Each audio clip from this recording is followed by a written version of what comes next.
अवधूत चिंतन श्री गुरुदेव दत्त. तर मागच्या वेळी म्हणजे मागच्या शनिवारी आपण नान्यस्त्राता हेही पाहिलेलं. एक पापम तापम आणि नान्यस्त्रातामध्ये एखाद दोन शब्दांचा अर्थ थोडासा राहून गेला. त्यातलं पापम तापम मध्ये भीतिंग क्लेशमचा अर्थ पाहिला नाही. तर भीतीचा तर अर्थ आपल्याला माहिती आहे. क्लेशचा आपण अर्थ घेऊ आणि त्याच्यानंतर अ, अ, त्वत्तो देवत्वम शरण्योकहर्ता, तर त्यातला अकहर्ताचा अर्थ सांगायचा गडबडीत, तोही एक राहिला, तर तेही आपण घेऊ. त्याच्या आधी मागच्या वेळी अ, मागच्या वेळी एक शंका विचारलेली, करिश्माने शंका विचारलेली, की जेव्हा आपण हे पाहिलं की पसायदनात पण ह्याच गोष्टी मागितलेल्या आहेत किंवा तर त्यात तिने विचारलेलं आहे ते त्वन्नो माता त्वम पिता दीपस्त्वम, त्याचा पसायदानात कुठे संदर्भ आहे. तर ते सर्वही सदा सज्जन सोयरे होतो, म्हणजे सगळे जे सज्जन आहेत ते तुमचे सोयरे होऊन दे. सज्जन सोयरे झाले म्हणजे परमेश्वर सोयरा झाला. कारण सज्जन म्हणजे सत्स्वरूपाला मिळालेले किंवा सत्स्वरूप असलेले, म्हणजे त्याच्यात संतही आले आणि परमेश्वरही आले. तर तसं आहे. आणि एक म्हणजे सगळ्यांना सोपं जावं म्हणून एक हे मी हे करून फोटो काढून पाठवतो. हे तुम्हाला सरळ दिसतंय का की उलट दिसतंय?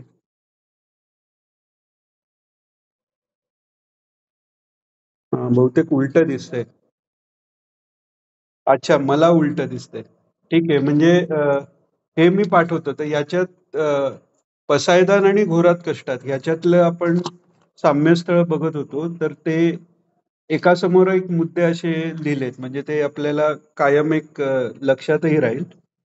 अ, महाराजांच्याही प्रवचनात आपण पाहिलं की त्यात दुरितांचे तिमिरे जावो पापम तापमच्या अर्थात महाराजांनीही तेच सांगितलेलं आहे त्याचा अर्थ करताना.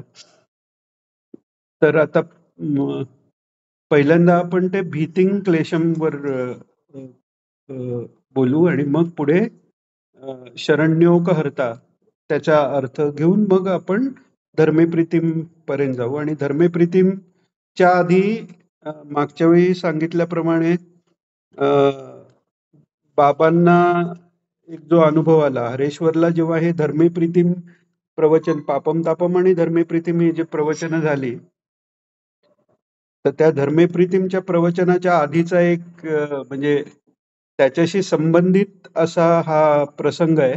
आणि त्या हरेश्वरला झालेल्या प्रसंगातही शेवटी जर आपण पाहिलं तर त्या प्रवचनात लिहिलेलं आहे की ह्या 7 गोष्टी परमेश्वराकडे मागाव्या. तर आधी ती ती गोष्ट सांगतो, नाही तर परत फ्लो मध्ये एकदा झालो की ते विसरून जाईन मी. बाबांना लहानपणी एकदा एक स्वप्न पडलेलं आणि त्या स्वप्नात हरिहरेश्वर मंदिर जे आहे, कालभैरव आणि हरिहरेश्वर मंदिर अशी हरिहरेश्वरला आहेत. त्या हरिहरेश्वर म्हणजे हरिहर ब्रह्मदेव आणि म्हणजे हराबरोबर पार्वती माता अशी चौघांचीही लिंग स्वरूपात तिथे उपस्थिती आहे आणि डोंगरही तोच आहे. म्हणजे तर स्वप्नात बाबांना दिसलं ती जी 4 लिंग आहेत त्याच्यावर एक बटू मूर्ती उभी आहे, तेजस्वी, अगदी लहान वय आहे, म्हणजे 8-10 वर्षाचं वय असेल आणि एकदम तेजपुंज भगवे कपडे आहेत. आणि त्यांना म्हणजे पायावर डोकं ठेवून नमस्कार करायला बाबा पुढे जातात. आता ते पण लहानच आहेत बाबा तेव्हा. म्हणजे अगदी लहान नाही, कदाचित तरुणपणी त्यांना पडलं असेल स्वप्न. तर तर ते ते बटू म्हणतात, "अरे म्हणलं तू शिवू नकोस, तू पापी आहेस." आणि तर मग बाबा विचारतात, "मग हे पाप जायला काय करू मी?" तर ते त्यांना 7 गोष्टी सांगतात. आता त्या 7 गोष्टी काय सांगितल्या हे स्वप्नात बाबा विसरून गेले मग पुढे. मग पुढे असं झालं, एकदा काहीतरी म्हणजे कोल्हापूरला गेलेले का कुठे गेलेले म्हणा, वाडीला जायचा प्रसंग आला. तोपर्यंत दत्त संप्रदाय माहिती नाही, काही माहिती नाही. वाडीला गेले, तिथे खाली पादुका मंदिर आहेत. आता प्रत्येक ठिकाणी कसं देवाची मूर्ती असते आणि त्याचा फोटो असतो. तर इथे तर पादुका, त्यामुळे मग तिथे आता देवाच्या इथे गेल्यावर फोटो घ्यायचा तर कुठला घ्यायचा? तर नुसत्या पादुकांचा कसा काय घ्यायचा फोटो? कारण ते पादुकांचं महत्व वगैरे काही कल्पनाच नाही ना. तो कधी ऐकलेलंच नव्हतं. तर त्यांनी एक एक फोटो असा होता की मध्ये पादुका आणि एका बाजूला एक संन्यासी स्वामी आणि दुसऱ्या बाजूला त्यांना जो फोटो दिसला ती एक्झॅक्टली ती बटूमूर्ती म्हणजे नरसिंह सरस्वती स्वामी. तर त्यांनी तो लगेच फोटो घेतला आणि ते अर्थातच दुसऱ्या बाजूचे संन्यासी म्हणजे ते टेंबेस्वामी महाराजांचा फोटो होता आणि मध्ये पादुका अशा. आता यालाही बरीच वर्ष गेली. अ, आणि त्यावेळी बाबांना म्हणजे काहीच माहिती नव्हतं. याचं अजून एक उदाहरण म्हणजे कृष्णेला जाऊन नुसतं पाणी शिंपडून घेतलं त्यांनी, इथे नमस्कार केला आणि आले निघून. बाकी काही माहितीच नाही तिथे. बरं, त्याच्यानंतर मग हरेहरेश्वरला जेव्हा महाराज आले, तर तेव्हा एक असा हे ठेवलेला की प्रत्येक तिथे आलेल्या साधकाला, त्याच्यात आम्हाला काही काउंट केलं नव्हतं, त्यामुळे आम्हाला काही तो वेळ मिळाला नाही. पण मोठी जी मंडळी होती त्यांना सगळ्यांना असा वेळ ठरवून दिलेला. त्यावेळी फक्त ती व्यक्ती आणि महाराज आणि त्यांना पाहिजे ते महाराजांना विचारायचं. असं सगळ्यांनी विचारून वगैरे झालेलं. शेवटी म्हणजे बाबांना जेव्हा वेळ मिळाला तर तेव्हा त्यांनी ते स्वप्न महाराजांना सांगितलं की मला असं स्वप्न पडलेलं आणि तेव्हा ते नरसिंह सरस्वती स्वामी महाराजच होते असं मला वाटतं. तर ते त्यांनी 7 गोष्टी सांगितल्या आणि माझ्या काही त्या लक्षात राहिल्या नाही. तर महाराज हसले आणि म्हणाले, आम्ही प्रवचनात त्याच 7 गोष्टी सांगणार आहोत म्हणे. आजच्या तोच विषय म्हणे. आणि मग ते ते आहे धर्मे प्रीतीम, सन्मतीम, देवभक्तीम, सत्संगाप्तीम, देही भुक्तीम च मुक्तीम आणि भावासक्तीम. या त्या 7 गोष्टी आहेत. आणि म्हणून त्या प्रवचनाच्या शेवटी महाराजांनी मुद्दामून म्हटलेलं आहे, ह्या 7 गोष्टी असा उल्लेख केलेला आहे. तर आता थोडं परत मागे येऊ. भीतीम क्लेशम. आता भीती हे मागे आपण कदाचित दुसऱ्या कोणत्या तरी प्रवचनाच्या वेळी पाहिलंय की भीती केव्हा आहे, तर जी अनिश्चिततेतून भीती येते. म्हणजे पुढे काय होईल. आता आपल्याला एखादं भयंकर स्वरूप दिसलं तरी ते भयंकर स्वरूप नाही दिसलं तरी भीती आहे. म्हणजे अंधारात बागुलबुवा म्हणजे भयंकर काहीतरी दिसेल का. याचं मूळ कारण म्हणजे द्वैतात आपली बुद्धी अडकली. अज्ञानच कारण आहे. म्हणून तर सुरुवातच क्लेशहारीं सुकीर्तेपासूनच केली आहे. पंचक्लेश मधला सर्वात मुख्य क्लेश तो अज्ञानच आहे. आपण पाहू भीतीनंतर क्लेशच पाहायचंय. तर जिथे द्वैत भावना संपली तिकडे भीतीची काय गरज आहे. भीती राहणारच नाही. आणि म्हणूनच जो वारकरी संप्रदाय ज्ञानेश्वर माऊलींनी सुरू केला, तर त्यांचा उद्देश सुरुवातीला हेच आहे, जोपर्यंत तुम्हाला सर्वत्र परमेश्वर अनुभवायला येत नाही ना, तर निदान मानून चला. जे जे भेटीचे भूत ते ते मानी जे भगवंत, इथून तरी सुरुवात करा. म्हणजे मग भीती वाटणार नाही. म्हणजे त्रास देणारा जरी असले तरी तो भगवंत हे मानलं तर भीती नाही वाटणार. तर ती अभय हा त्यामुळे सर्वात पहिली दैवी संपदा सांगितली. गीतेच्या 16व्या अध्यायात दैवासुर संपद विभाग योग जो आहे, दैवी आणि असुरी संपत्ती ज्यात सांगितले, त्याची अध्यायाची सुरुवातच आहे अभयम सत्व संशुद्धी ज्ञान योग व्यवस्थिती. तर अभय हा पहिला गुण सांगितलेला आहे. जोपर्यंत मनात भीती आहे तोपर्यंत ती भीती घालवण्यासाठी काहीतरी प्रयत्न करायला पाहिजे, कोणाला तरी शरण जायला पाहिजे. हे सगळं त्याच्याकरता आहे. ती भीती जोपर्यंत मनात आहे, याचाच अर्थ ते द्वैत मनात आहे. ती भीती गेल्याशिवाय आपण लहान मुलाला समजा एखादं समजा कुत्रा आहे, कुत्र्याची भीती घालवायची असेल तर त्या हळूहळू आपण जवळ नेतो, त्याला हात लावून बघायला सांगतो. मग ते सगळं झाल्यावर भीती गेल्यावर मग त्या कुत्र्याशी खेळायचा आनंद त्याला मिळू शकतो. पण भीती असताना आनंद असूच शकत नाही. तसंच भीती असताना तिथे परमेश्वराची प्राप्ती किंवा त्या आनंदाची प्राप्ती म्हणजे व्यावहारिक आनंद हा पण आत्मानंदच असला तरी तो व्यावहारिक आनंद होण्यासाठी पण भीती असताना तो होऊ शकत नाही. एखादी पंचपक्वान्नाचं ताट समोर ठेवलंय आणि समोरून पिंजऱ्यात सिंह आहे, त्या पिंजऱ्याचं दार उघडलं. त्या पंचपक्वान्नाचा आनंद घेण्याची बुद्धीच होणार नाही. तिथे भीती पहिल्यांदा आहे. त्यामुळे ते भीती गेली पाहिजे म्हणून भीती हे सांगितलंय. आणि क्लेशम. क्लेश आपण योग अ, महाराजांनी ह्याच पापम तापमच्या प्रवचनातच योगसूत्रकारांनी क्लेश सांगितलेले आहेत म्हणून तो रेफरन्स दिलेला आहे. आपण अ, योगसूत्राच्या वेळी पण पाहिलं की महाराजांनी ज्या ज्या ग्रंथाचे आपल्याला रेफरन्स दिलेत ते ते वाचल्यानंतर आपल्याला महाराज काय सांगतात हे जास्त चांगल्या पद्धतीने कळू शकतं. ते गीतेचा हे करताना 16व्या अध्यायाचा शेवटचा श्लोक आहे तस्मात् शास्त्रम प्रमाणम ते. तर आता बरेच जण असं आहे की गीतेचा अभ्यास करतो, गीता मला समजली आपण म्हणतो, पण गीतेतले सगळे श्लोक समजले म्हणायला तस्मात् शास्त्रम प्रमाणम ते हा जो श्लोक आहे त्याच्यातलं शास्त्र काय हे जर मला समजलंच नाहीये तर शास्त्र प्रमाण हे कळणार कसं?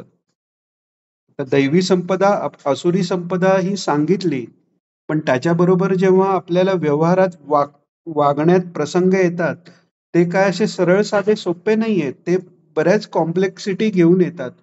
बऱ्याच वेळा आपल्याला दोन गुणातला कोणता गुण जास्त आपल्याला घ्यायला पाहिजे. जसं अर्जुनाचा पण गोंधळ काय आहे की धर्माच्या विरुद्ध असल्याचा नाश करायला युद्ध तर करायला पाहिजे आणि विरुद्ध बाजूला उभे असलेले स्वजन आहेत म्हणजे दोन चांगल्या गोष्टी म्हणजे कोणतं घ्यायचं हे त्याला कळत नाहीये. तसंच आपल्याला बऱ्याच वेळा कन्फ्युजन जे होतं त्या दोन व्हॅल्यूज मधलं होतं. म्हणजे फॉर एक्झाम्पल घर चालवायसाठी पैसा पाहिजे का तर घरातल्यांना आनंद देण्यासाठी आणि तो पैसे कमवायला घराच्या बाहेर पडून पैसे कमवायला लागतात. मग घराच्या बाहेर किती राहायचं आणि घरात किती राहायचं आज प्रत्येक नोकरी करणाऱ्याचा धंदा करणाऱ्याचा तो प्रश्न आहे. तर हे प्रश्न का आहेत? कारण मनात उद्याची भीती आहे. ती भीती गेली पाहिजे आणि क्लेश आहेत. क्लेश म्हणजे अशा गोष्टी की ज्यांनी आपण आत्मानंदापासून दूर होतो. पहिला तर अज्ञान झाला क्लेशात. भीतीम क्लेशम मध्ये क्लेश म्हणजे अज्ञान हा सर्वात मोठा क्लेश आहे. त्याच्यातनं आपण योगसूत्राच्या ह्याच्यात पाहिलं. नंतर अस्मिता. आता सृष्टी उत्पत्तीच्या वेळी अज्ञान हा पहिला दोष निर्माण झाला. त्याच्यानंतर अस्मिता म्हणजे अहंकार आणि मग महत्तत्व सॉरी प्रकृती झाली, मग महत्तत्व, मग अहंकार आणि मग पंचमहाभूत. तर त्यामुळे आत्मानंदाचा विचार केला तर ते अहंकार हा जो आहे शुद्ध अहंकार ही क्लेशकारक मानलेला गेला आहे. पण पूर्ण जेव्हा पंचमहाभूतापासून सृष्टी झाली तर त्याच्या विरुद्ध जाताना त्या अहंकारापर्यंत पण पोचायला लागतं शुद्ध अहंकारापर्यंत आणि मग तो क्रॉस करायचा. त्यामुळे योगसूत्रात अस्मिता हा एकाग्रतेच्या पुढची अवस्था समाधीच्या जवळची अवस्था ही सांगितली गेली आहे. पण समाधी अवस्थेच्या मानाने ती कमी आहे. म्हणजे इथून पुण्याला जर जात असलो तर लोणावळा क्रॉस करणं हे पॉझिटिव्हिटीचं लक्षण धरलं जातं की ध्येयाच्या जवळ झालो. पण महाराजांच्या घरापासून मी दूर जायला लागलो तर लोणावळा हे घरापासून दूर म्हणजे ते निगेटिव्ह धरलं गेलं. हे सांगायचं एवढा करता की अस्मिता हे कधी चांगली म्हणून धरले कधी वाईट म्हणून धरले हे कळावं म्हणून. आणि हे का कळावं तर ही जी अस्मिता आहे आपण जे कच्च मडक्याची गोष्ट ऐकतो नामदेवांची तर ते नामदेवांची ती अस्मिता आहे. अहम ब्रह्मास्मी जेव्हा म्हटलं तरी तो अहम आहे म्हणजे ती अस्मिता आहे. तर अस्मिता आली का मग पुढचे रागद्वेषाधिक दोष येतात. तर पहिलं तर अज्ञान आहे. अज्ञाननंतर अस्मिता झाली.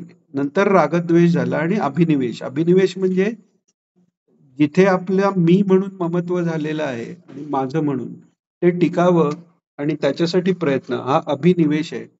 आधीच आपण अडकून पडलोय. ते गोष्ट मिळायच्या आधीच त्या गोष्टीत अडकून पडतो आपण असं. तर हे जे क्लेश आहेत हे घालवणारा तू आहेस म्हणजे आत्मतत्वापेक्षा लांब जे जाणं हेच जे घोर कष्ट आहेत. घोरात कष्टात मधले घोर कष्ट हेच आहेत की आत्मस्वरूपापासून लांब जाणं. आणि त्यासाठी आपण गोपींचं उदाहरण घेतलं की श्रीकृष्ण ते अदृश्य झाले तर यांना असंख्य विंचू चावल्या इतक्या वेदना झाल्या. तर त्या केव्हा होतात? पाण्या वाचुनी मासोळी तैसा तुका तळमळी म्हणतात. तर ते केव्हा होतं की ते भक्तीनी जेव्हा चित्तशुद्धी होत जाते तेव्हा ते होतं.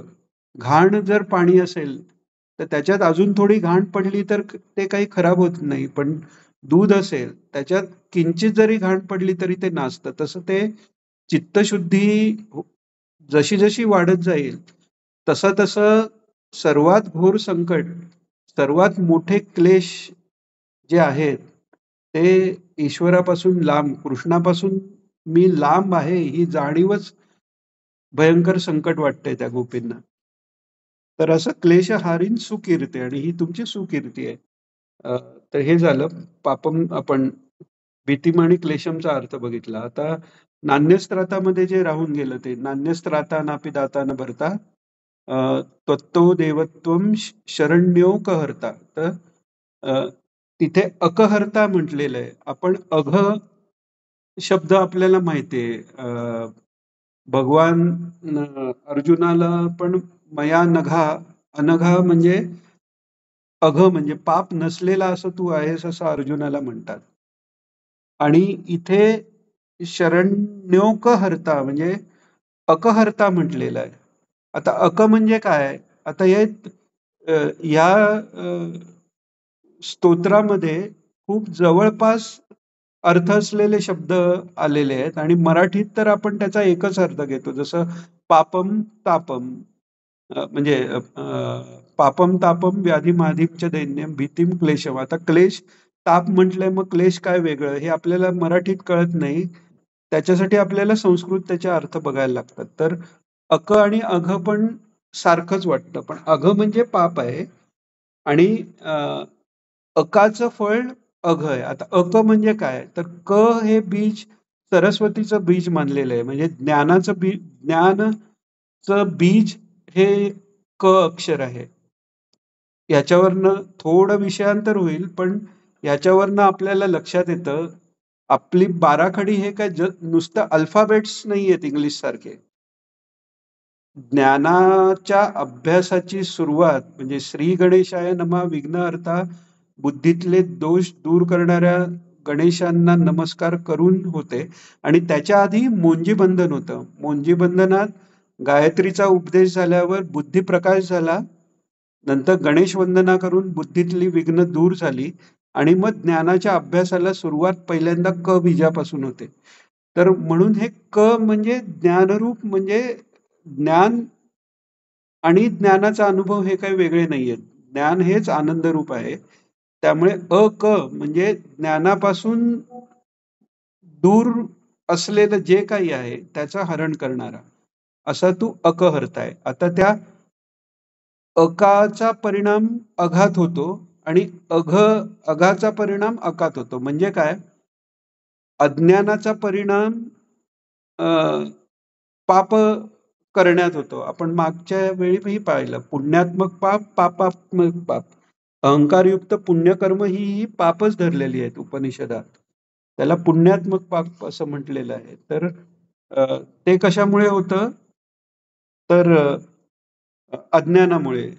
म्हणजे मूळ आत्मस्वरूपाचं अ, विसरलं गेलं आणि भलत्याच ठिकाणी त्याचं आरोपण देहादिकावर झालं म्हणून.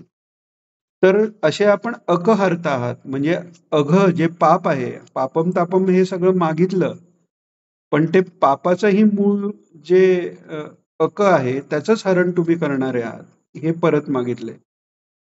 म्हणजे तिसऱ्या कडव्यात जे मागितलं आहे ते तुमच्याशिवाय कोणीही देऊ शकणार नाही हे पुन्हा त्यांना अ, परत परत सांगतायत. आणि त्यात हे बघतायत. आपण एक हिरण्यकशिपूचं उदाहरण घेतो की अमरत्व देत नाहीत तर त्यांनी इतक्या कंडिशन्स टाकल्या की त्यातनं फक्त भगवंत आहेत की त्यातनं मार्ग काढू शकले, दुसऱ्या कोणाला काढता आलाच नसता मार्ग. तर तसं प्रार्थना करताना ही प्रार्थना ही मोठ्या महाराजांनी अशी केली आहे की ह्याच्यात भगवंतालाही त्यातनं काही म्हणजे ह्या प्रार्थनेप्रमाणे तुला फळ देतो म्हटल्यावर भगवंतालाही त्यात स्वतःच्या हातचं काहीही राखून ठेवता येणार नाही. असं जे काय जगात मागण्यासारखं आहे सगळं ह्या प्रार्थनेत मागून आपल्यासाठी ठेवलेलं आहे मोठ्या महाराजांनी. तर असे तुम्ही अक हरतायत आणि आम्ही तुम्हाला शरण आलोय. म्हणजे आम्ही तुम्हाला शरण कशा करता आलोय तर हे अज्ञानतिमिर जे आहे त्याचं ज्ञानांजन शलाकेने तुम्ही अ, अ, नाश करा आणि ज्ञानचक्षु अ, आमचे उघडा. हेच आपण गुरूंची प्रार्थना करताना करतो. तसं हे म्हणून तुम्हाला मी शरण आलेलं आहे. आणि पूर्वात्रेयानुग्रहम पूर्ण राहते ह्याचा आपण अर्थ बघितलेला. घोरात कष्टात उद्धरासमान नमस्ते. आता हे धर्मेप्रीतीमवर आपण येऊया. आणि धर्मेप्रीतीम ची सुरुवात करायच्या आधी आपण आधी म्हटल्याप्रमाणे पसायदान आणि घोरात कष्टात यातली जे साम्यस्थळ आहेत ती पाहू. आपण हेही बघितलं की ह्यात दोघात जसं साम्य आहे तसंच गोपी गीतात पण गोपींनी तशीच विशेषणं लावून श्रीकृष्णांना बोलवलेलं आहे. पण खूपच तो विस्तार होईल. ते पुढे कधी आपण गोपीगीत वेगळं सेपरेटली घेतलं तर तेव्हा बघता येईल. पण आता पसायदान आणि घोरात कष्टात यातली साम्य बघू. तर पसायदानात आता विश्वात्मके देवे आहे किंवा शेवटी येथ म्हणे श्री विश्वेश्वराव. तर त्या विश्वरूपी परमात्म्याचं आवाहन केलंय. तसं इथे तम सर्वस्वन नो प्रभो विश्वमूर्ते, तूच सर्वस्व आहेत. म्हणजे सकलमिदम अहमच वासुदेव हे जे महावाक्य आहे ते सर्वस्वामध्ये आलंय. सर्व सकलमिदम अहम स्व, सर्वस्व हा तूच आहेस. या ह्यानी हे म्हणजे हे साम्यस्थळ इथे आलं. दुसरं क्लेशहारीन सुकीर्ते आहेत. क्लेश तर भीतीम क्लेशम त्वम हराशुत्वधन्यम किंवा धर्मे पिरितीम सन्मतीम. आता सन्मतीची मागितली आहे. क्लेश दूर करणारे तुम्ही आहात ही तुमची कीर्ती आहे म्हणून तुम्ही क्लेश हर आशु लवकर अ, आशु म्हणजे लवकर ताबडतोब. म्हणून भगवान शंकरांना आशुतोष म्हणतात. लगेच अ, तोष पावणारे, लगेच प्रसन्न होणारे.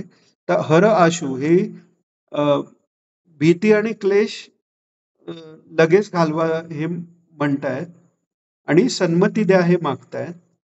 तसंच ज्ञानेश्वर महाराज इथे काय मागतायत, जे खळांची व्यंकटी सांडो. सत्स्वरूप हे सरळ आहे.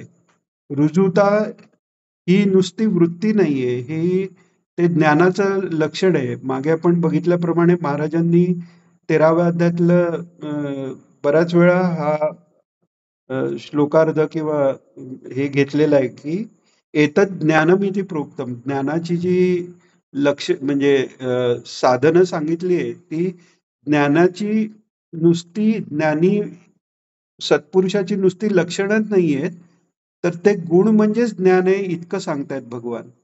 तर तसं ज्ञानरूप जे आहे ते सरळ आहे.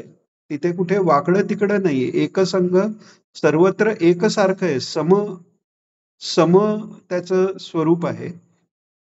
म्हणून जे खळांची व्यंकटी सांडव हे मागताना, खळ म्हणजे फक्त वाईट लोक असं नाही. कलियुगात सज्जनांच्या मनातही खलता आलेली आहे. तर ती त्यांची नाहीशी व्हावी. आणि हा गुरु अवतार आहे. मोठे महाराज काय, ज्ञानेश्वर माऊली काय, गुरु अवतार असल्यामुळे त्यांची दया जरा जास्त प्रकट होते. भगवान म्हणतायत विनाशाच्या दुष्कृताम, त्यांना मारूनच टाकलेलं आहे. पण इथे जे खळांची व्यंकटी सांडो किंवा धर्मेश प्रीतीम सन्मतीम देवभक्तीम किंवा भीतिंग क्लेशंत्वम हराशुत्वधन्यम, क्लेश गेले म्हणजे सद्बुद्धी आली, ती सन्मती आली, हे साम्यस्थळ झालं. त्याच्यानंतर तया सत्कर्मी रती वाढो. सत्कर्मी रती कर्म जे आहे, सत तत्वाकडे नेणारं कर्म ते सत्कर्म म्हणजे धर्म, म्हणजे धर्मावरची प्रीती वाढव. धर्मे प्रीतीम जे मागितलंय ते आलं ह्याच्यात. त्याच्यानंतर सत्संग आपतीम आणि सत्संगाप्तीम देही मुक्तीमच्या मध्ये मुक्तीमध्ये सत्संग मागितलेला आहे. तसं त्वन्नो माता त्वम पिताप्तो दीपस्तोम मध्ये आप्त तू आहेस आणि तू व्हावस ही इच्छा पण आहे, म्हणजे दोन्ही यांनी आहे. आणि तर तसं ज्ञानेश्वर माऊलींनी पसायदानात मागितले भूता परस्परे पडो मैत्र जीवाचे. आता हे का भूता परस्परे पडो मैत्र जीवाचे हे सांगितलंय, याचा सत्संगीशी काय संबंध आहे असं कोणाला प्रश्न पडू शकेल. पण भूता परस्परे पडो मैत्र जीवाचे हे नुसतं सांगून थांबलेले नाहीयेत ज्ञानेश्वर महाराज. ते कसं साधायचं, तर त्याच्यासाठी ही वारी आणि हा जो पूर्ण विठ्ठल भक्तीचा जो संतांचा सगळ्यांचा संप्रदाय आहे, तो त्यांनी जो सुरू केलाय, त्याच्यात एका लागतील पायी हो म्हणतात. एकमेका जे जे भेटी जे भूत ते मानी जे भगवंत, हा उपाय आधीच सांगितला, तसं तुम्ही करायला लागाल आणि समोरच्यातही भूत आहे, समोरच्या भूतातही भगवंत आहे आणि स्वतःतही तोच आहे. त्यामुळे जे नारद महर्षींनी ध्रुवाला सांगितलं किंवा जे मनाच्या संतोषाकरता, अध्यात्माकरता आपले मनाचे जो बेसिक जी आपल्याला शांती स्थिरता आवश्यक आहे, त्याकरता जे संसारात जे आहेत त्यांना जे उपाय सांगितले आहेत, त्याच्यात मैत्री करुणा मुदिता उपेक्षा सांगितलेली आहे. भागवतातही ते म्हणजे 2 ठिकाणी आलेलं आहे ते, की मैत्री करुणा मुदिता उपेक्षा. आणि गीतेतही भगवंतांनी याचाच उल्लेख केलेला आहे. तर त्याच्यात कसं आहे, की मुदिता कोणाबरोबर, आपल्यापेक्षा श्रेष्ठ आहेत त्यांच्याबद्दल अरे वा, त्यांना हे साधलं किती चांगलं आहे, त्यांच्याबद्दल आदर, त्यांच्याबद्दल आनंद पाहिजे. आपल्यापेक्षा कमी आहेत त्यांच्याबद्दल करुणा पाहिजे, त्यांच्यासाठी सर्वभूत इथे रता हा आपला स्वभाव पाहिजे, त्यांना मदत करायची आपली वृत्ती पाहिजे. दुर्जन जे आहेत, त्रासच देणार आहेत, त्यांची उपेक्षा सांगितली. आणि मग मैत्री कोणाबद्दल सांगितले, तर आपल्या जे बरोबरीचे आहेत. आता आपल्या बरोबरीचे कोण आहेत, तर ज्ञानाच्या लेवलला सगळंच परब्रह्म स्वरूप आहे. आणि आपल्या भक्ती मार्गात विशेषतः महाराष्ट्रात एवढे सगळे आपले जे संत निर्माण झाले, त्यांनी तो आत्म ज्ञानाचा जो मार्ग आहे तो इतका सोपा केलाय, की त्या कित्येक लोक असे आहेत की त्यातली शिकलेली नाही आहेत किंवा काही त्यांना असं काही ज्ञानाचा मोठा अभ्यास केलाय असं नाहीये. पण त्या सगळ्यांना हे नक्की माहितीये की माझ्यात ईश्वर आहे, समोरच्यात ईश्वर आहे, आणि त्या श्रद्धेने ते एका लागतीला पायी हो करतायत. तिथून ती सुरुवात ज्ञानेश्वर महाराजांनी जे करून दिले. म्हणजे इकडे काय झालं, की भक्तियोग असा आहे की जे ज्ञानमार्गात शेवटी मिळायचं आहे त्याचा अभ्यास सुरुवातीपासूनच करून दिलेला आहे. आणि हे केवळ महाराष्ट्र संत मंडळी सुरू कर. तर त्यामुळे भूता परस्परे पडो मैत्र जीवाचे ही खरी सत्संगाप्तीमच आहे. भक्तिशास्त्रात हे सांगितलेलं आहे की मोठे महाराज सांगतात नाही का, तुझ्या भजकांची सेवा करो कर हाची देई वर वरदेशा. तर हेच आहे. आता आपण पण सगळं मिळून करतोय. आनंद आहे महाराजांच्या गोष्टीतला, पण बरोबर आपणच सगळे एकमेकांच्या बरोबर आलेलो, तर आपणच डिस्कस करतोय ना. तर हे जे प्रेम आहे, म्हणजे गुरुबंधूंमधलं असणारं प्रेम, हे त्या गुरूंचं स्वरूप आहे. बहीण-भाऊ एकमेकांवर प्रेम करतात. का? तर कारण ते एकाच आई-वडिलांची संतान असतात. तसंच हे एकाच सद्गुरूंची लेकरं म्हणून जे प्रेम आहे, तर ते प्रेमरूपाने ते परब्रह्म परमात्माच जो आपल्याला सद्गुरू म्हणून मिळाला, तेच महाराजच त्या रूपाने आहेत. आणि त्याच्यामुळेच हे होते. म्हणून भूता परस्परे पडो मैत्र जीवाचे जे आहे, ती सत्संगाप्तीमच मागितलेली आहे त्यांनी. आणि मग पुढे पण ज्ञानेश्वर माऊली सांगतात, की ईश्वरनिष्ठांची मांदियाळ अनवरत हो भूमंडळी म्हटले. म्हणजे सगळीकडे ईश्वरनिष्ठ जर निर्माण झाले, तर ती सत्संगती मिळणारच आहे. आणि पुढे हे पण म्हटलेलं आहे, की चंद्रमेजे आलांछन मार्तंड जे तापहीन ते सर्वाही सदा सज्जन सोयरे होतो. इथे ते म्हणजे करिश्माने विचारलेल्या प्रश्नाचं उत्तर आहे, की ते सर्वाही सज्जन सोयरे म्हणजे नातेवाईक. मग नातेवाईक कोण? म्हणजे माता पण तेच, पिता पण तेच, सगळेच तेच. आणि विश्वात्मके देवे नंतर विश्वेश्वराव म्हटले. आता मोठ्या महाराजांनी विश्वमूर्ते म्हटले आणि मग नंतर पुन्हा ईश म्हटले आणि अधिप म्हटले.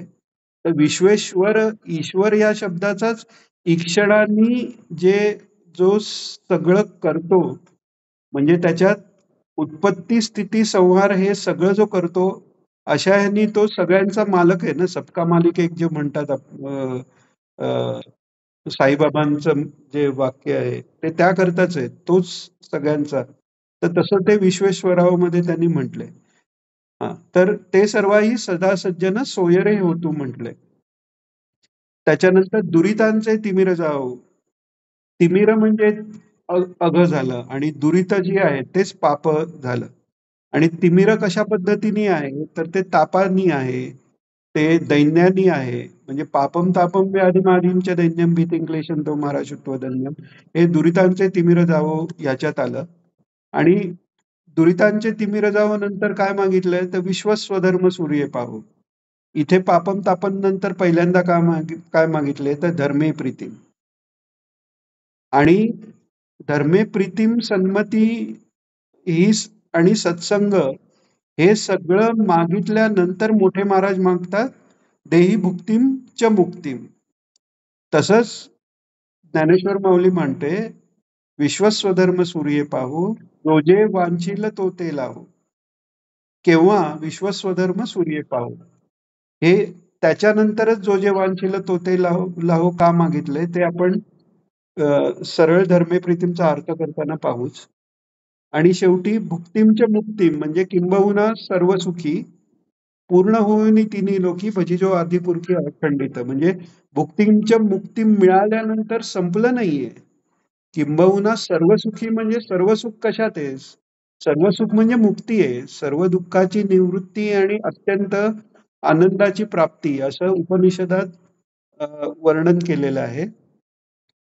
कुठेतरी ना हे बॅकग्राऊंड. हा हा केलं केलं केलं मी.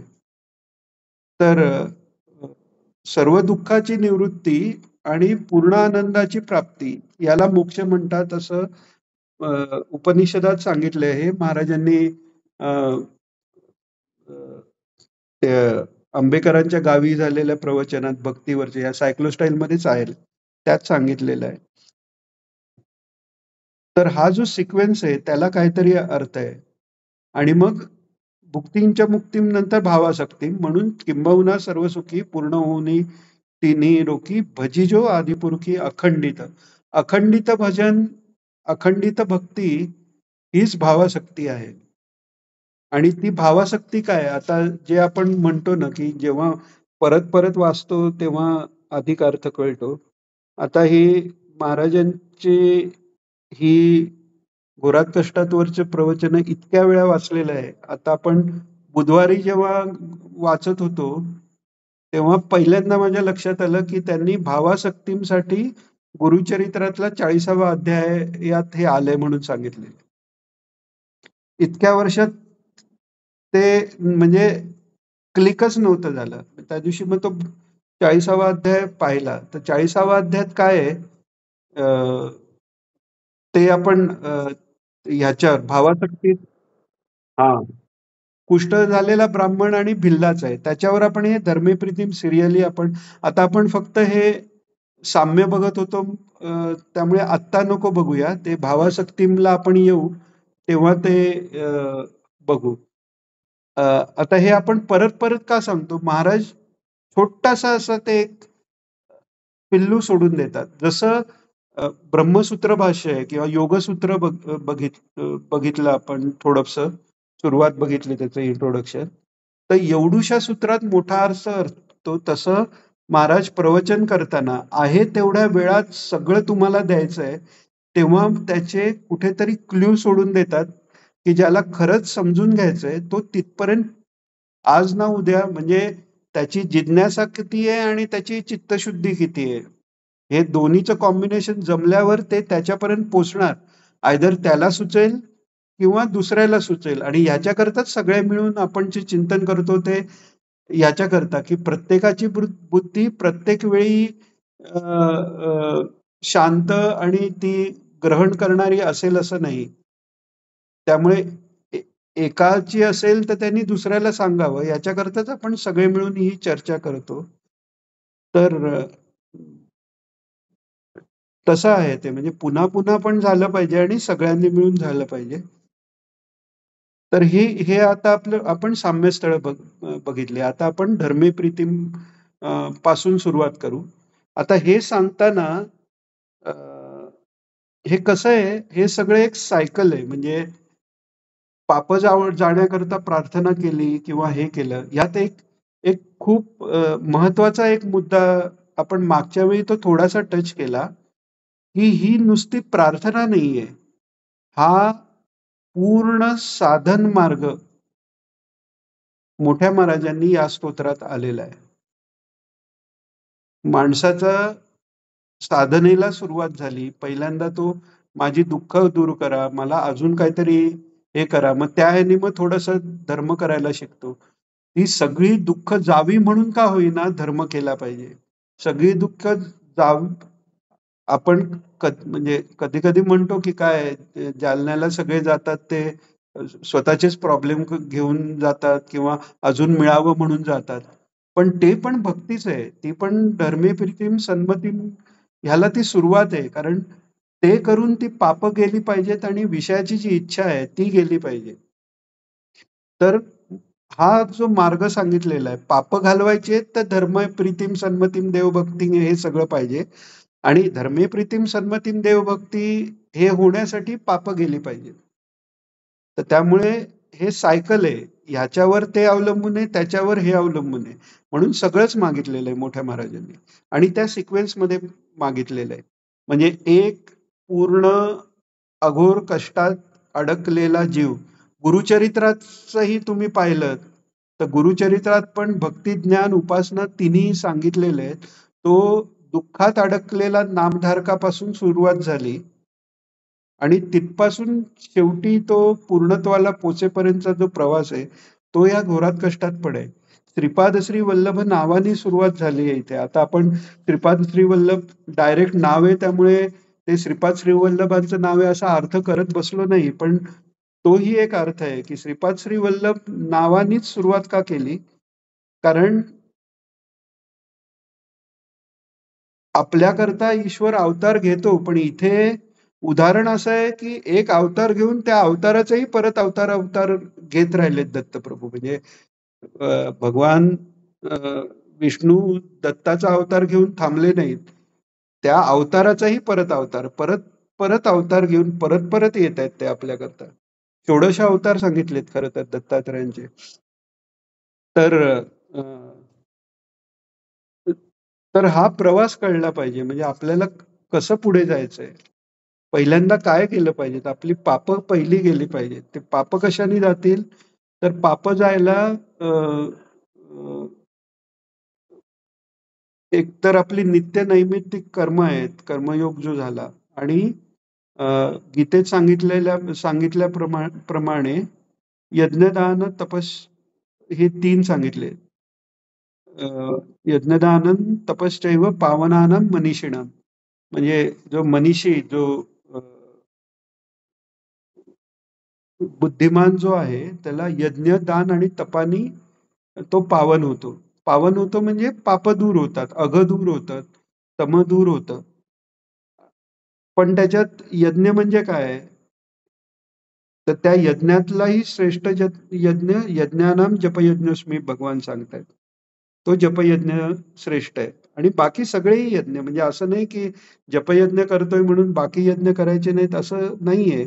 पण ते बाकीचेही जे हवनात्मक यज्ञ आहेत त्याच्या शेवटी पण यस्य स्मृत्याच्या नामोक्त्या म्हणून श्लोक येतो. म्हणजे ज्याचं नावाचं स्मरण करून यज्ञ आदी सगळ्या अ, विधीमधला दोष दूर होतो.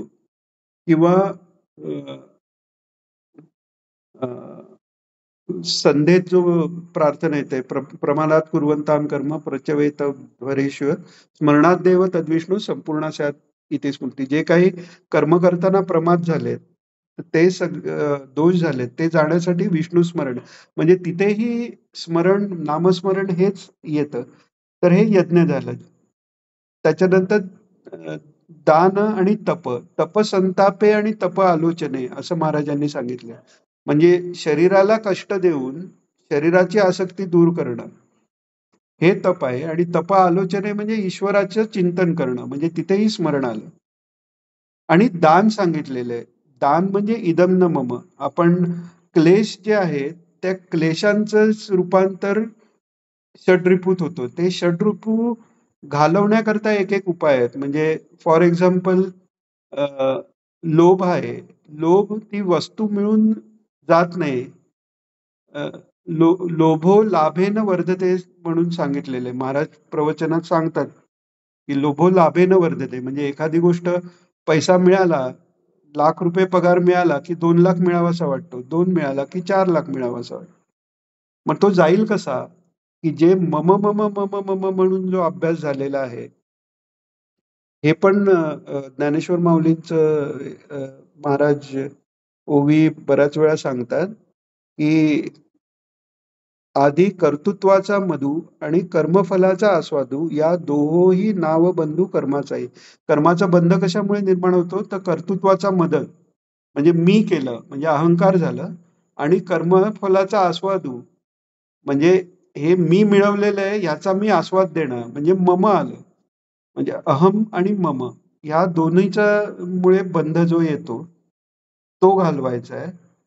तर ते जाण्यासाठी, आसक्ती जाण्यासाठी दान सांगितलेलं आहे. मम मम अभ्यास झालाय. महाराजांचं वाक्य आहे प्रवचनातले. इतके जन्म जो मम मम मम म्हणून अभ्यास झालेला आहे, त्याला थोडा का होईना इदम न मम असा अभ्यास सुरू झाला पाहिजे. सुरुवातीला छोटं करावं दान. दान, भरपूर दान दिल्यानंतर अरे एवढं कशाला केलं, मनात आलं की गेलं, ते ज्ञान गेलं म्हणाले महाराज. त्यामुळे अल्प करावं, पण पूर्ण ममता सोडून. असं हे दानाचं महत्व आहे. पण त्याच्यातही महाराजांनी सांगितलेलं आहे, की सर्वात मोठं दान कोणतं? तर दंडच त्यागा म्हटलेलं. दंडाचा त्याग म्हणजे कोणालाही त्यांच्या वागण्यांवर त्यांना शिक्षा व्हावी किंवा त्यांना अद्दल घडावी किंवा त्यांना समजलं तरी पाहिजे, हे विचार सोडून देणं हे खरं दान आहे. तर ते जर दान आपल्याकडनं घडलं. आणि मागच्या ह्याच्यात आपण बघितलेलं आहे, पूजा काय की आत्मनिवेदनम पूजा सांगितले आणि सेवा काय आहे तर सेवा स्मरणम सांगितले. तर ह्या सगळ्यांनी हे षड्रिपून जाणार आहेत. अ, तर तो अभ्यास होण्यासाठी पहिल्यांदा चित्ताची जी शुद्धी आवश्यक आहे, त्याच्याकरता धर्मे प्रीतीम, सन्मतीम, देवभक्तीम हे सांगितलेलं आहे. सत्संगाप्तीम हे सर्वात मोठं साधन आहे. आणि नंतर देही भुक्तींच मुक्तीम हे नंतर मागितलेलं आहे. ज्ञानेश्वर महाराज पण तेच मागतात. दुरितांचे तिमिरे जावो, विश्वस्वधर्म सूर्य पाहो आणि नंतर जो जे वांछील तो ते पाहू म्हणतात. आता हे नंतर का मागितलंय हे पण आपण बघू.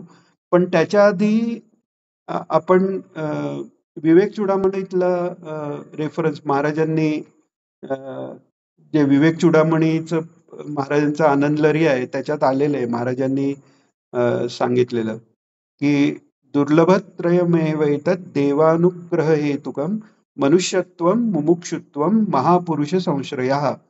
म्हणजे 3 गोष्टी या अ, अतिशय दुर्लभ आहेत. कशाकरता? तर देवाचा अनुग्रह होण्याकरता ज्या मिळायला पाहिजेत, पण त्या अतिशय दुर्लभ आहेत. काय आहेत?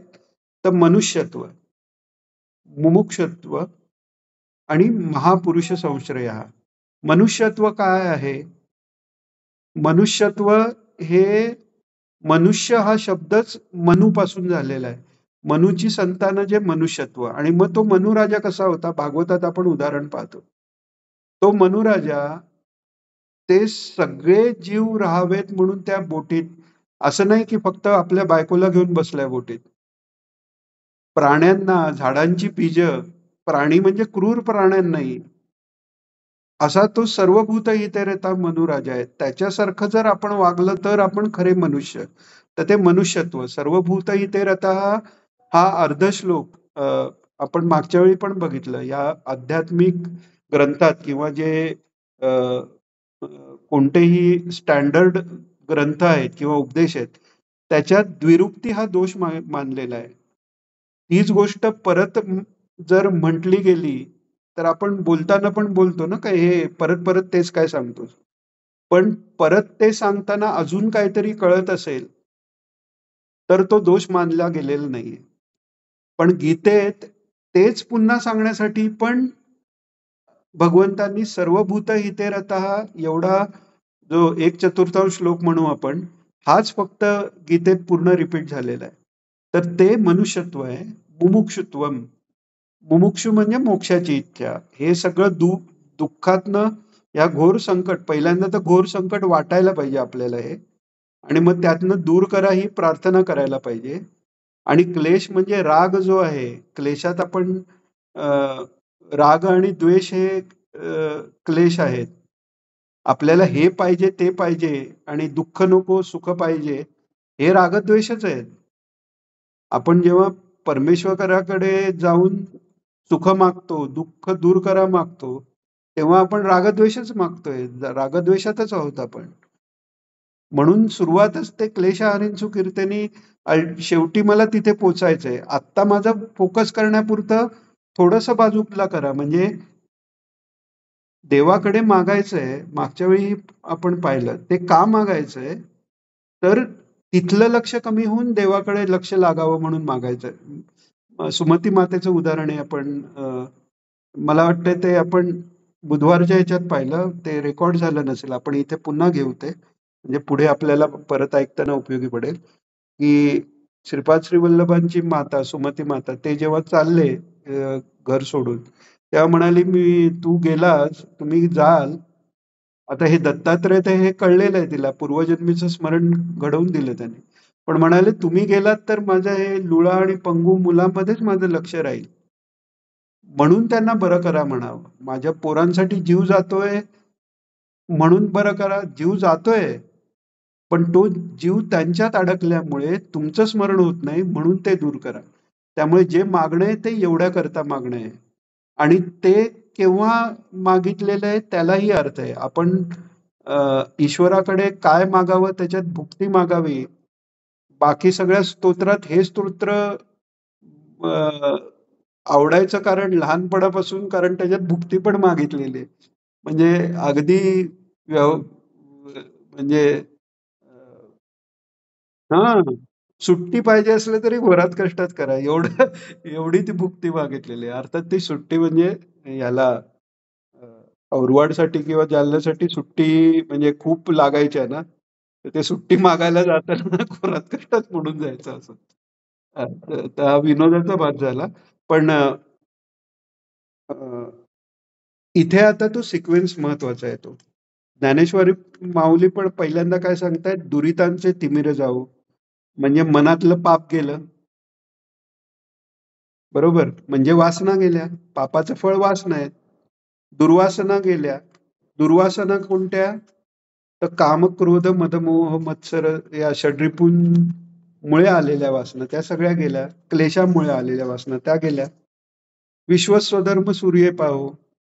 धर्माचं अधिष्ठान आपल्यात झालं. पहिलं धर्मीची प्रीती आपल्यात आहे. बरं ते टिकावं आणि त्याचा सगळ्याचा मेळ लागावा म्हणून सत्संगती पण आहे.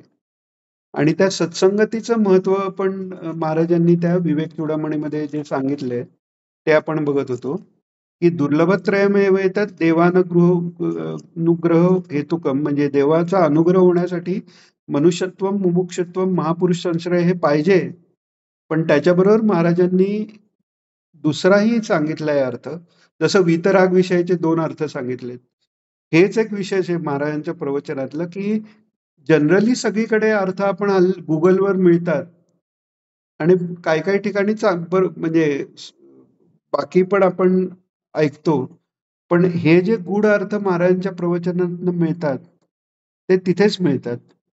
तर काय म्हणतात महाराज, एक तर आहे की या 3 गोष्टी सांगितल्यात, पण एक चौथी गोष्टी सांगितली म्हणाले त्यात. देवानुग्रह हेतुकम म्हणजे ते तर दुर्लभ आहे आणि देवाचा अनुग्रह नसेल, तर मनुष्यत्व मिळत नाही, मुमुक्षत्व मिळत नाही आणि महापुरुष संश्रय तर त्याहूनही मिळत नाही. त्यामुळे तो देवानुग्रह अतिशय महत्वाचा आहे. म्हणून तो पूर्वात्रेयानुग्रहम पूर्ण राहते घोरात कष्टात दुद्धरास मान नमस्ते हे आधी मागितलं आणि मग धर्मे प्रीतीम नाहीतर त्याच्याशिवाय धर्मे प्रीतीम मिळणार नाही. सन्मती मिळणार नाही. मत्त स्मृतिर्ज्ञान मपोहनमच म्हटलंय भगवंतांनी की स्मृती, ज्ञान आणि अपोहन म्हणजे भ्रांती अ, घालवणं हे सगळं मीच देतो म्हणाले भगवान. प्रयत्नाने नाही होणार आहे. ते प्रयत्नही त्यांच्याच कृपेने म्हटल्यावर ते मी म्हटलं की संपलं तिकडे. मी आला की तो अहंकाराचा पडदा आला. जिथे मी आहे तिथे ईश्वर नाहीये. तर त्यामुळे ते सगळं देणारा ईश्वर आहे, ही भावना झाली पाहिजे आणि देणारा ईश्वर आहे नुसतं नाही.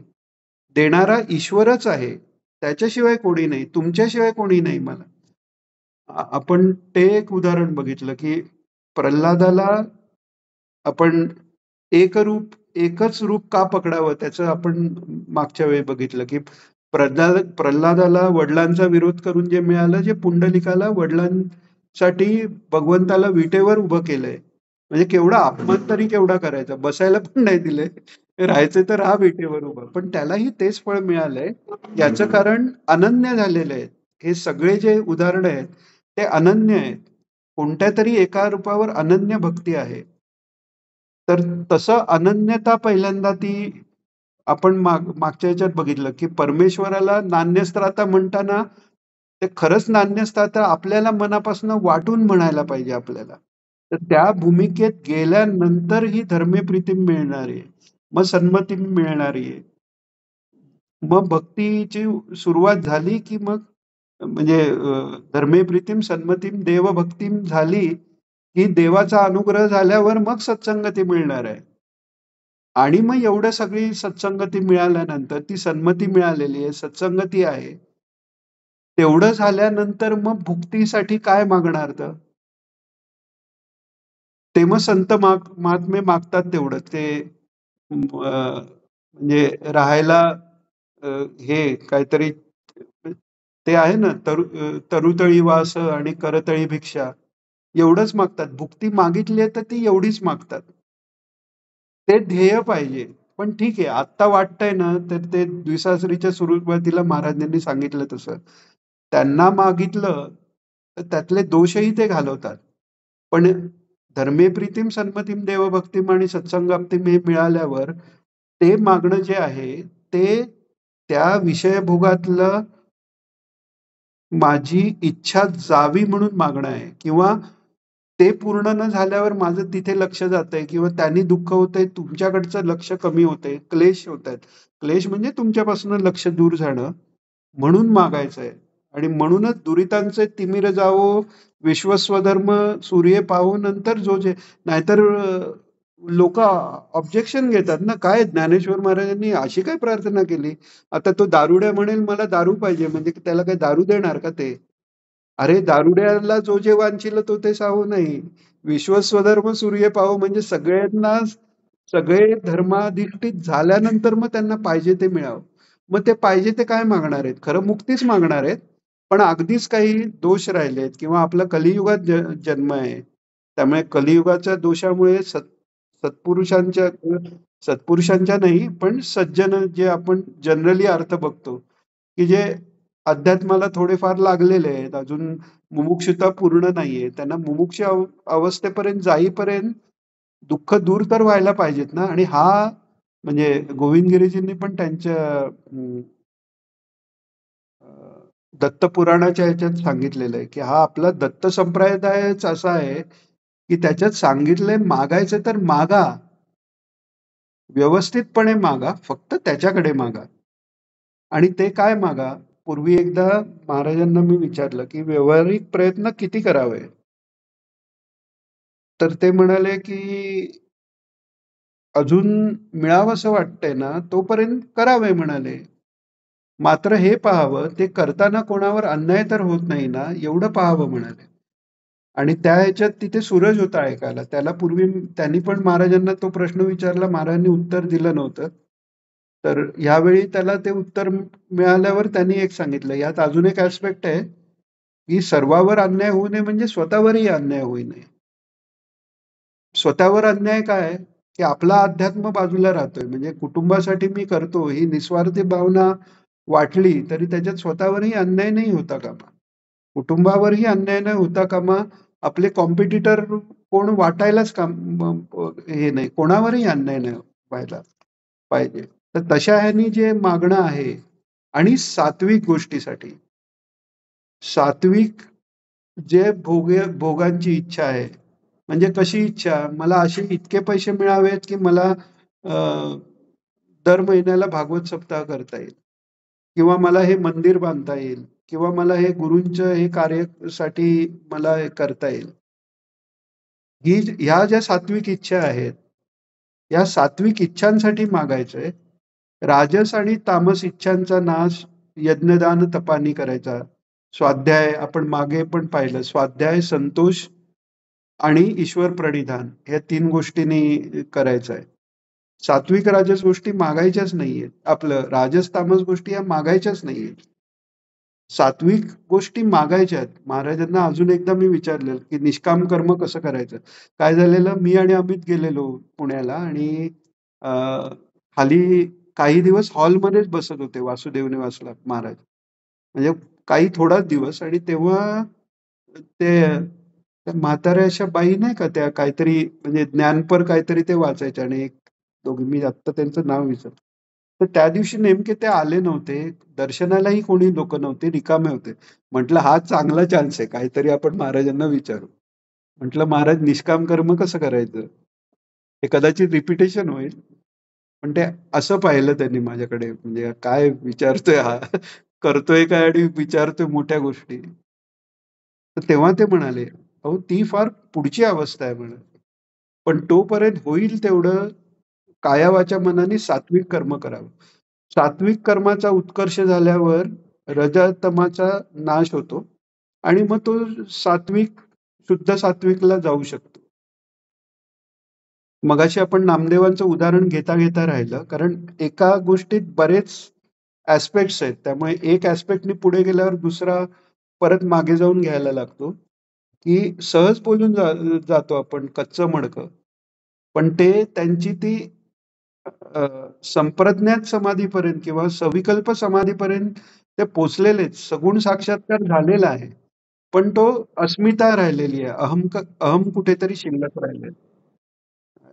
तर विसोबा खेचरांकडे पाठवल्यावर समजा असं इमॅजिन करा, की आपण तिकडे असतो, नामदेव नाहीये. समजा आपण तिकडे गेलो आणि आपल्याला म्हटलं कच्चं म्हटलं का आपण अगदी नम्रपणे हो हो मी कच्चं म्हडकं मग मी आता पक्का कसं हो विसोबा केचरांकडे पाठवलं त्यांचे पाय ठेवायला गेलो त्यांनी सांगितलं सगळीकडे शंकर अरे वा वा चमत्कार झाला वगैरे हे झालं म्हणजे ईश्वर सगळीकडे आहे पण ज्ञान झालं का तिथे साक्षात्कार होईल का त्यांना तो परब्रह्म राव विठ्ठल फक्त रावळातच आहे ही बुद्धी नुसती गेली नाहीये सर्वत्र परमेश्वर आहे किंवा अ, वासुदेव सर्वम हे तात्काळ तिथपर्यंत पोचलेले आहेत तर त्यामुळे सत्वगुणाची वृद्धी अ, जर झाली आणि रजतम त्यातला निघून गेला तर शुद्ध सत्व त्याला सत्व नाव एवढ्या करताच दिलंय जरी मायेचा भाग असला तरी सत्व म्हणजे त्याच्यात सतपणा आहे कुठेतरी तो सतपर्यंत नेणारा आहे म्हणजे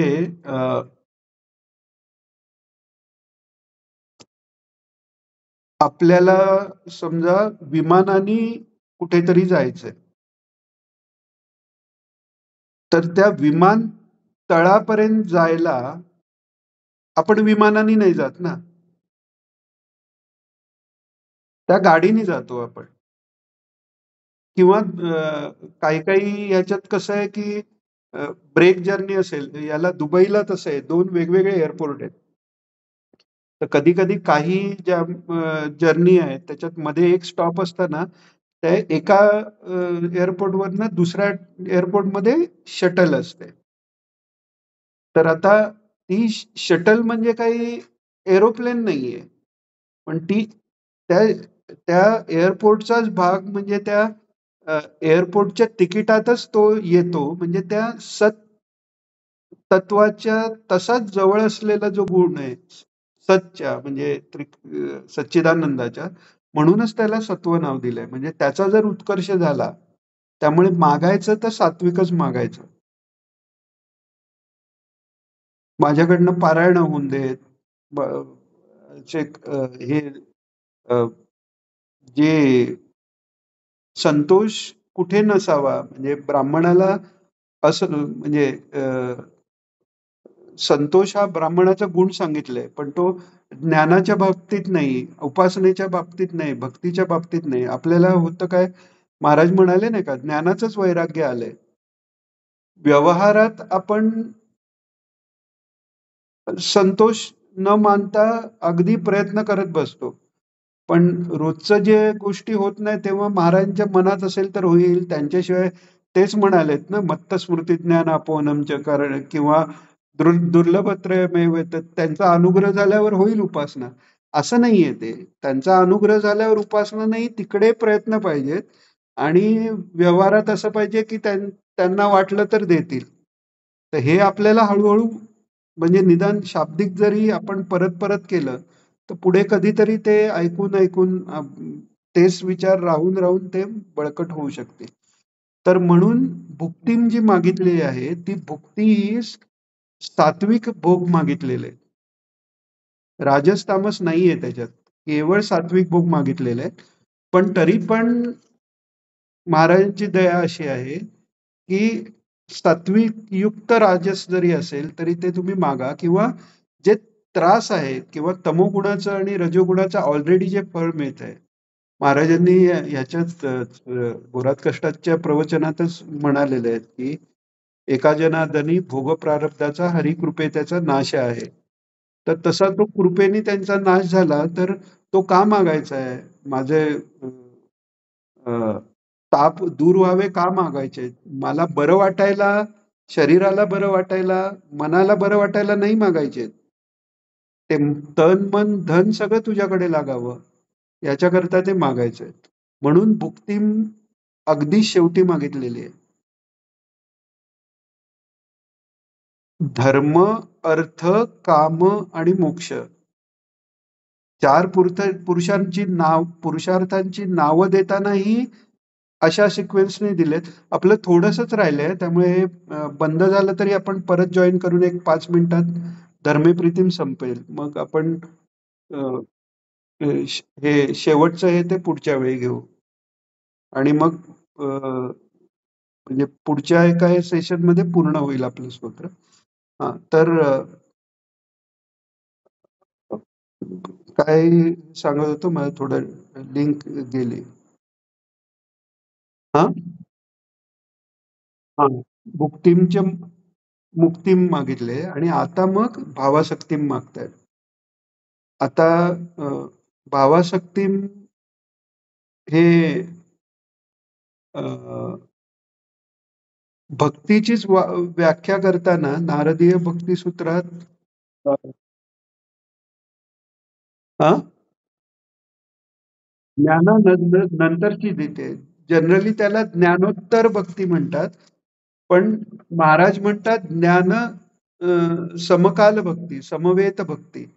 कारण आधीचं कसं आहे, ज्ञानाच्या ज्या भूमिका आहेत, त्याच्यात आधीची भूमिका बाजूला टाकली, मागे टाकून पुढे गेलेले आहेत. पण गोपींचं ज्ञान गेलेलं नाहीये. ते ज्ञानासकट भक्ती आहे. म्हणून ती सहवर्तमान महाराज म्हणतात. हां. तर ते ती भावासक्ती पुढच्या ह्याच्यात आपण थोडं डिटेलमध्ये घेऊ. आत आत्ता आपण जे आता रिसेंटली मागच्या म्हणजे बुधवारी जो अ, हे उलगडा झाला, की महाराजांनी म्हटलं 40वा अध्याय. तर 40वा अध्याय मी म्हणजे त्या दिवशीच मग रात्री वाचला मी. तर 40व्या अध्यायात पहिल्यांदा तर तो कुष्ठरोग झालेला हे आहे. मग महाराज त्याला ते शुष्क काष्टाला पाणी घालायला सांगतात. तो घालतोय गावातल्या लोकांना दया आली म्हणे महाराज म्हणतात, की हां, हां. आणि महाराज त्यात म्हणालेत, की पैशून्य म्हणतात याला. म्हणजे उगाच दुसऱ्याचं हे हां, करायचं आणि परत आपण त्याचं कल्याण करतोय अशाने त्यांना परत उपदेश पण करायचा हे झालं. त्याच्यावर महाराज त्यांना म्हणतात, त्याची श्रद्धा असेल तसं ते फळ मिळेल त्याला आणि मग त्या भिल्लाची गोष्ट सांगतात, की तो राजपुत्राबरोबर भिल्ल त्याला म्हणजे शिकार करण्यासाठी भिल्ल तो बरोबर घेऊन राजपुत्र जात असतो. तर एकीकडे सगळे शिवालय आणि बरेच तिथे शिवलिंग असतात. तर तो भिल्ल त्या राजपुत्राला विचारतो, की याची पूजा कशी करायची? राजपुत्र त्याला ते विधी सांगतो आणि रोज चिताभस्म वाहत जा म्हणून सांगतो. आणि मग तो एक दिवशी चिताभस्म कुठेच मिळत नाही. मग तो म्हणतो आता मग मी देह अर्पण करतो आणि ते चिताभस्म. तर त्याची स्त्री म्हणते, की हां, की मग तुम्हीच गेलात तर मग पूजा तुमची कशी होईल? त्यामुळे मी तुमचा अर्धांग आहे, तुम्ही मला हे करा. मग तो त्या घरात ती म्हणते मला घरात बंद करा आणि ते केल्यावर हा ते चिताभस्म हे करतो आणि आनंद आहे तिकडे. म्हणजे हां. बरं बायकोवर प्रेम नाहीये अशी गोष्ट नाहीये. ती जेव्हा म्हणते माझं हे करा, तेव्हा म्हणते असं कसं तुला हे कसं करणार म्हणे आपल्या अजून सुरुवात आहे संसाराला. तुझ्या आई-वडिलांनी तुझी जबाबदारी माझ्यावर दिली. तुझं सुख पण ते एकदा हे केल्यावर तो चिताभस्म जाऊन नैवेद्य साठी बायकोला बोलवतो बायको. आता हे भावासक्तींचं उदाहरण दिलंय. आपण म्हणजे गोपींचं प्रेम हे बघतो, तेव्हा म्हणजे असं नाहीये की भावासक्ती म्हणजे फक्त त्या मधुर भक्ती आहे.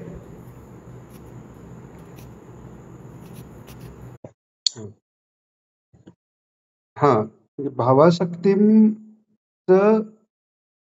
जे मुख्य लक्षण आहे, ते समजून घ्यायला मुद्दामून महाराजांनी 40वा अध्याय म्हणजे तिथे तो काय भिल्ल असा सख्य किंवा हे असं काहीच नाही. अर्चन भक्ती आहे त्याची. बरोबर आहे. बरं तिथे शंकर समोर आहेत वगैरे असं पण काही नाही. तो लिंग म्हणजे शंकर आहेत आणि म्हणजे असं पण नाही की आपल्याला शंकराचं दर्शन व्हावं. पण इतकी ती शंकराची पूजा करण्याची आसक्ती आहे. तर त्यात कळलेला पॉइंट त्यातला अ, असा आहे, की गोष्ट काय एवढंसं भस्म वाहण्यासाठी. बरोबर ना? आपण रोजची पूजा करताना म्हणजे महाराजांनी पण म्हटलंय, "अक्षतां सर्वोपचारार्थ अक्षतां समर्पयामी" करतो आपण. तसं नाहीये. म्हणजे त्या देवासाठी हो, त्या त्या देवाला सगळं पाहिजे आणि म्हणजे तिथे ती भाव असा की हो, देवाला पाहिजे. तर ते त्यातनं लक्षात आलं. म्हणजे अ, भक्तीची जी मधुरता आहे ती सर्वोच्च भाव झाला. पराभक्तीतलाही सर्वोच्च भाव ही गोपींची आणि त्याच्याही म्हणजे अशी ती अवस्था आहे. तर ते आपण पुढच्या वेळी बघू. कारण नारदीय भक्तिसूत्रात भक्तीची व्याख्या करताना पण अ, ते पुढच्या वेळी घेऊ आपण डिटेलमध्ये, की नारद महर्षी म्हणतात, की अ, त्याचा क्षणभर जरी वियोग झाला तरी भयंकर यातना म्हणजे राहूच न शकणं त्याच्यात आणि त्याच्यासाठी सगळं करणं. म्हणजे आपली काय गरज आहे असं नाहीये. त्या कृष्णाला काय पाहिजे? त्या गोपीगीतातही जे गोपी म्हणतात, की ते वनातनं ते गेले ना, अदृश्य झाले म्हणजे. तर ते वनातले तुम्हाला काटे लागतील, तर आमच्या अंगावर तुम्ही पाय ठेवा. पण त्यानी पण तुम्हाला त्रास होऊ शकेल. हा सगळा भाव आहे त्यांचा. पण त्याच्यात मुख्य हे आहे, की it is always about you म्हणजे यू म्हणजे परमेश्वर, नॉट अबाउट मी. जोपर्यंत मी आहे, तोपर्यंत ती साधना. मागच्या वेळी अ, विचारलेलं ना एक प्रश्न देहरकरांनी विचारलेला की खेडकर काकांनी? दोघांपैकी एका काकांनी विचारलेलं की मग ही हो. ती कशी? तर ते आता डिटेल पुढच्या वेळी बघू. पण भक्तीमधला पण फरक हे म्हणाला. तर ती साधन भक्ती जी आहे, तेव्हा मला भक्ती प्राप्त व्हावी किंवा मला हे प्राप्त व्हालं. मला ईश्वराचं दर्शन मिळावं हे नंतर पण आहे. पण ते कशाकरता आहे, की त्या कृष्णाला आम्ही जर जवळ नसलो तर त्याचं करणार कोण? यशोदेची जसं अ, आईचं आहे. आईला ईश्वररूप का मानतात, की लहान मूल इकडे तिकडे गेलं तर ती कावरी-बावरी होते, की आपल्याशिवाय त्याचं होईल कसं? मुलाचं कसं होणार? त्यामुळे ते निर्मळ प्रेम का म्हणतात? कारण तिथे स्वार्थ नाहीये त्या आईच्या प्रेमात स्वार्थ नाहीये. तो पोरगं उलटं बोललं तरी आई म्हणजे आता ज्यांचे लग्न झालेत त्यांना माहिती असेल, की अ, बायकोला म्हणजे बाकी तुम्ही काही बोललात तर ते अहंकार दुखावला जातो. पण त्याच्यापेक्षाही उलट उत्तरं मुलांनी केली तरी 2 मिनिटांनी ते परत नाहीतरी तू खा म्हणून त्याला भरवायला जातील. तर तर ते आहे, की ती काळजी आहे आणि म्हणून आपण ते ह्यांचं पण उदाहरण आपण घेतलं, की अ, रामचंद्र म्हणजे तुलसीदास आणि ह्यांचं हां, तुलसीदास आणि सूरदास, की माझा देव लहान आहे, एवढंसं बाळ आहे, त्याचं संरक्षण नको करायला का? तर ती भावासक्ती आहे. ती आपण म्हणजे भावासक्ती हाच एक मोठा सगळा विषय आहे आणि तो खूप गूढ आहे. भागवतातही रासक्रीडेचं वर्णन खूप वरच्यावर आलेलं आहे. काही बाकी ग्रंथात पण आलंय वर्णन, पण त्यातला अर्थ कळणं फार गूढ आहे आणि तो म्हणजे तो कळायला आपल्याला म्हणजे महाराज म्हणतात नाही का, मुक्ती मागितली तर घेऊन जा म्हणतायत भगवान. पण भक्ती मागितली तर विचार करतायत. तर खरी भक्ती ही आहे, जी पहिली जी देवभक्ती म्हटलेली आहे ना, ती उपासना आहे. उपासना मार्ग आहे. तिथे आपल्याला काहीतरी आपण प्रयत्न करतोय ही पण भावना आहे. मुलासाठी करताना आईला आपण प्रयत्न करतो असं नाहीये. त्याला भूक लागली की सगळं काम सोडून त्याला पाजायला घेतलंच तिथे. तिथे आपल्या शरीरातनं काही कमी होतंय किंवा आपली बाकी काही कामं आहेत, ही काही भावना नाहीये. अनफॉर्च्युनेटली आपल्या धर्माप्रमाणे जसं जे महाराजांनी बऱ्याच वेळा प्रवचनात सांगितलंय, की स्त्रियांना घराकडे लक्ष द्यायला सांगितलं कारण मातृरूपाने ते ईश्वरत्व असल्यामुळे शुद्ध बुद्धी आहे. त्यामुळे तो पाक करणं. आता होतं काय, की करिअरच्या निमित्ताने आणि हे निमित्ताने त्या पोराला ठेवून न पाजता पण जायला लागतंय. त्यामुळे ती मातृवृत्ती कमी झाली. मातृवृत्ती कमी झाली का ते होणारे मुलातली सात्विकता कमी झाली. त्याचं मन तयारच होत नाहीये. आणि सात्विकता कमी झाली, की मग अजून पुढच्या पिढीत अजून आणि म्हणून आपण पाहतोय आता तर लग्न नाही करायचं, मुलंच नको म्हणतात. कुत्र्यांना अडॉप्ट करतात. जे काही असेल म्हणजे कुत्र्यांना अडॉप्ट करू नये असं नाही, पण मुलाच्या ऐवजी कुत्रा अडॉप्ट करणं या इथपर्यंत आलेलं आहे सगळं. ठीक आहे, हा वेगळा विषय झाला. तर भावासक्तीमध्ये सर्वात म्हणजे स्वतःसाठी काही नाही, तुझ्यासाठी आहे आणि त्याग आहे. अर्जुनानी 18व्या अध्यायाच्या सुरुवातीला संन्यास आणि त्यागातला फरक विचारला. तितकी त्याची शार्प बुद्धिमत्ता झाली, की त्याग हा संन्यासापेक्षाही काहीतरी विशेष काहीतरी वेगळं आहे. संन्यास आणि त्याग पण एकत्र नाहीये. एक नाहीये आणि तो विचारल्यामुळे म्हणजे अर्जुनाने दाखवून दिलं, की तो तिथपर्यंत पोहोचल्यानंतर भगवान म्हणतायत, "सर्व धर्मान् परित्यज्य मामेकम शरणं व्रज." आणि ते आज्ञा तशी देतायत म्हणजे त्याला ती योग्यताही दिली. म्हणजे ती पराभक्ती त्याच्यात तिकडे पराभक्तीचं बीज भगवंतांनी टाकलेलं आहे. अर्थात अ, ते मामेकम शरणं व्रज म्हटल्यानंतर भगवान शेवटी काय सांगतायत, यथेच्छसी तथा करू. जशी तुझी इच्छा असेल तसं कर. त्याच्यावर अर्जुन काय म्हणतं, करिष्ये वचनं तव आणि तिथे गीतेचा उपदेश संपतो आणि मग संजय शेवटचा श्लोक म्हणतात, की जिथे पार्थ धनुर्धर आहे आणि जिथे श्रीकृष्ण आहे, तिथे जे नीती वगैरे सगळं हे आहे. तर मुख्य यात भाग असा आहे, की ती शरणागत हो सांगतो, तेव्हा ती शरणागती देतोय ना भगवान. ते केव्हा देतो? तुम्ही त्यागापर्यंत पोहोचल्यावर देतो. त्यामुळे मागायचंय ते त्यागासाठी. महाराज प्रवचनात बऱ्याच वेळा हे उदाहरण देतात, की राज्य दुर्योधनानेही केलं, भरतानेही केलं. पण भरतानी त्याग करून राज्य केलंय आणि दुर्योधनाचे दुसऱ्याचं असलेलं पण स्वतः घेऊन राज्य केलंय. त्यामुळे भरताचा त्याग हे हा रामापेक्षा जास्त आहे म्हणतात महाराज. तर त्यामुळे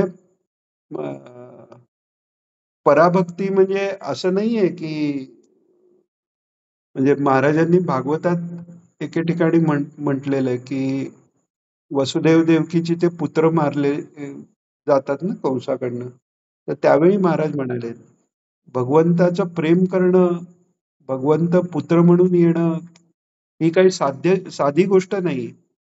सुरुवातीलाही दुःख आहे, आयुष्यभर दुःख आहे आणि शेवटीही दुःख आहे. श्रीकृष्ण निजधामाला गेले ही बातमी ऐकून वसुदेव देवकींनी प्राण सोडलेला आहे. म्हणजे शेवटी पण दुःख आहे.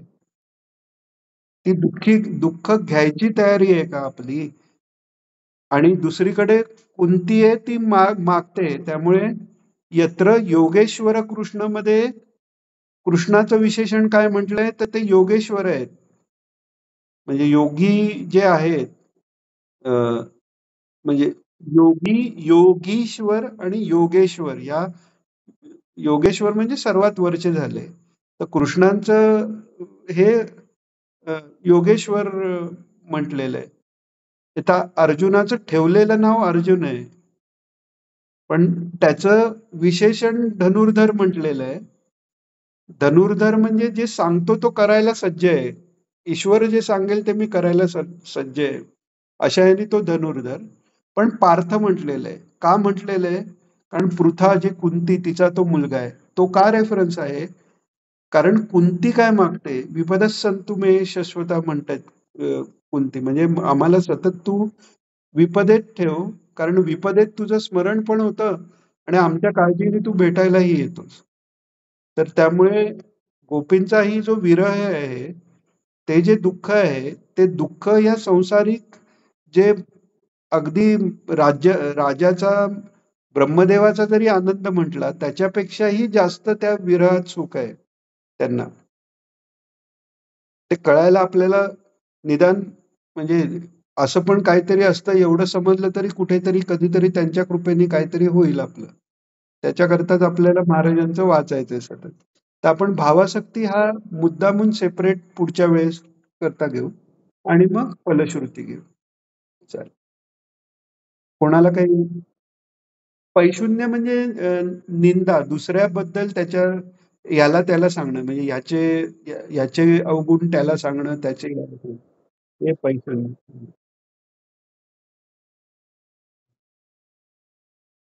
चालेल. काही विचारायचं कुणाला? हो, हो. हो.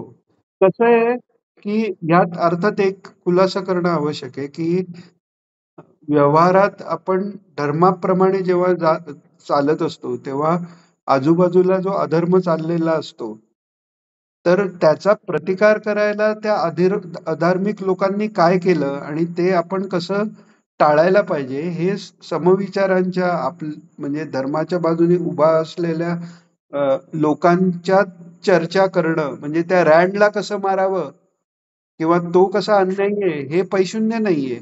कारण ते ईश्वर कार्य करताय. अधर्माचा नाश करण्याकरता आहे. पण ते जर नसेल, तर नुसतंच असूया, स्पर्धा याच्यासाठी जर असेल, तर ते पैशून्य झालं.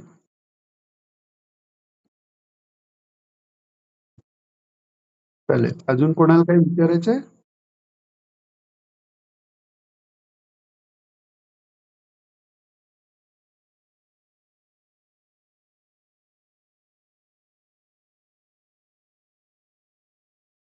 चालेल, चालेल. चला थांबा. श्री गुरुदेव दत्त.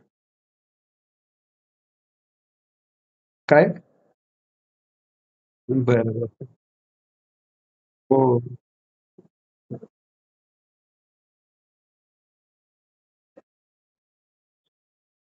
चालेल. गुरुदेव